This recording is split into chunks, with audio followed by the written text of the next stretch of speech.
राधे राधे सभी को। हर हर महादेव। शिव शंकर पार्वती मैया की जय। आज शुक्ल पक्ष की सप्तमी है और इस दिन संतान सप्तमी व्रत रखा जाता है। और इस व्रत को पहले भी किया है। ये इस व्रत के इस व्रत में शिव महागौरी की पूजा होती है, सूर्य भगवान की पूजा होती है, श्री कृष्ण की पूजा होती है और ये तीनों ही संतान फल देने में इनका आशीर्वाद है और इनकी कृपा से सभी माताओं को संतान सुख प्राप्ति होती है और संतान के आरोग्य और दीर्घायु की कामना हर माता करती है और इससे संतान की दीर्घायु और आरोग्य सफलता सभी प्राप्त होते हैं। बोलो जय संतान सप्तमी व्रत कथा की। इस व्रत को सबसे पहले श्री कृष्ण ने युधिष्ठिर को बताया था कि लोमस ऋषि ने उनकी माता देवकी को इस व्रत के बारे में बताया।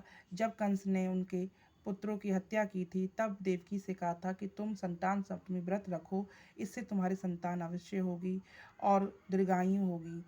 तब श्री कृष्ण हुए, उन्होंने कंस को मारकर पृथ्वी को मुक्ति दिलाई उसके अत्याचारों से। आगे जाके ये व्रत प्रसिद्ध नमुष नमुष राजा की पत्नी चंद्रमुखी और उसकी सहेली रूपमती ने किया। उसकी भी बहुत प्रसिद्ध कथा है। वो कथा इस प्रकार है। एक बार दोनों सहेलियां सरयू नदियों पे जाने नहाने के लिए जाती हैं और वहाँ पर औरतों को व्रत करते हुए देखती हैं, पूजा करते हुए देखती हैं। तो कहती है चंद्रमुखी रूपमती से, ये किसका व्रत कर रही हैं? और तो रूपमती कहती है चलो पूछते हैं। तो रूपमती चंद्रमुखी दोनों उन औरतों के पास, सुहागिन औरतों के पास जाती हैं और पूछती हैं कि आप ये व्रत किसका कर रही हैं? तो वो बताती हैं ये संतान सप्तमी का व्रत है और इसके इसके करने से संतान सुख प्राप्त होता है और संतान की लंबी उम्र और सफलता प्राप्ति होती है और सभी दुखों से हम संतान की रक्षा होती है और निरोगी काया होती है। कि अच्छा, तो ये व्रत कब करना चाहिए? कि शुक्ल पक्ष की सप्तमी और भाद्र मास की सप्तमी को भी संतान सप्तमी व्रत करते हैं। और अब दोनों ने निर्णय लिया कि हम दोनों, मतलब दोनों ने बोल दिया कि अब तो हम ये व्रत करेंगी ही करेंगी।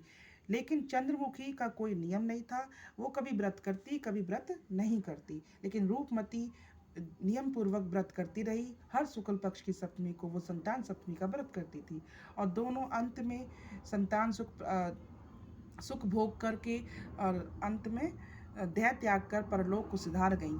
और फिर उनका जन्म पशु योनि में हुआ।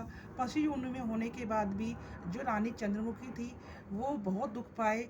उसने व्रत का कोई ध्यान नहीं था, लेकिन जो रूपमती थी उसको अपने व्रत का पूरा ध्यान था। पिछले कर्मों के द्वारा, पूर्व जन्म के कर्मों से उसे इस जन्म में भी याद था कि वो पिछले जन्म में मनुष्य योनि में थी और उसने ये व्रत शिव शंकर महागौरी की पूजा करती थी। तो वो इस जन्म में भी बंदरिया थी, लेकिन वो पूजा करती थी और व्रत करती थी।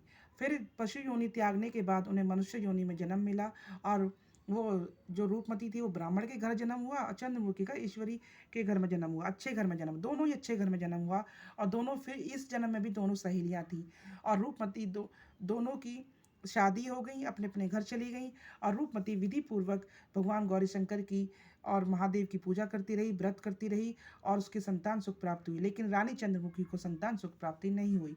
अब जो रूपमती थी वो अपने बच्चों को रानी के यहाँ भेज देती थी खेलने के लिए कि जाओ, उसका मन लग जाएगा, बच्चे नहीं है। लेकिन वो उतनी जलती थी अंदर ही अंदर उसके बच्चों को देख करके कि मेरे बच्चे नहीं हैं और इसके बच्चे हैं। तो एक दिन उसने क्या करा, सभी बच्चों को बुलाया और उसको सबको खाने में जहर मिला के दे दिया। लेकिन उन बच्चों को जहर खाने से कुछ भी नहीं हुआ और बच्चे जीवित और सकुशल थे। तो उसने ये बात अपनी सहेली रूपमती को बताई और माफ़ी मांगते हुए कहा कि मेरे से गलती हो गई, मैंने जलन के कारण ये सब किया। तब रूपमती ने कहा तुमने जलन के कारण कोई बात नहीं, तुम्हारे मैं पूर्व जन्म की कथा कहती हूँ कि तुम पहले जन्म में भी तुम रानी थी और मैं तुम्हारी सहेली थी। फिर हम पशु योनि में आए कि तुमने व्रत का उल्लंघन किया है, तुमने व्रत विधि विधान से नहीं किया। तुम संतान सप्तमी का व्रत करो चंद्रमुखी, तुम्हें संतान सुख प्राप्त अवश्य होगा। और फिर चंद्रमुखी ने विधि पूर्वक माँ गौरी शिव शंकर की पूजा करी, श्री कृष्ण का नाम लिया और अच्छे से उन्होंने पूजा संतान सप्तमी का व्रत किया और अंत में उन्हें संतान सुख प्राप्त हुआ। हे प्रभु माँ गौरी माँ शंकर, जैसे तुमने चंद्रमुखी को संतान सुख प्राप्ति हुई, रूपमती को हुई, ऐसे सभी माताओं को संतान सुख प्राप्ति हो और सभी की संतान आरोग्य दीर्घायु हो, सबको सफलता प्राप्त हो। सबकी रक्षा करना मेरे प्रभु, सबकी रक्षा करना। राधे राधे।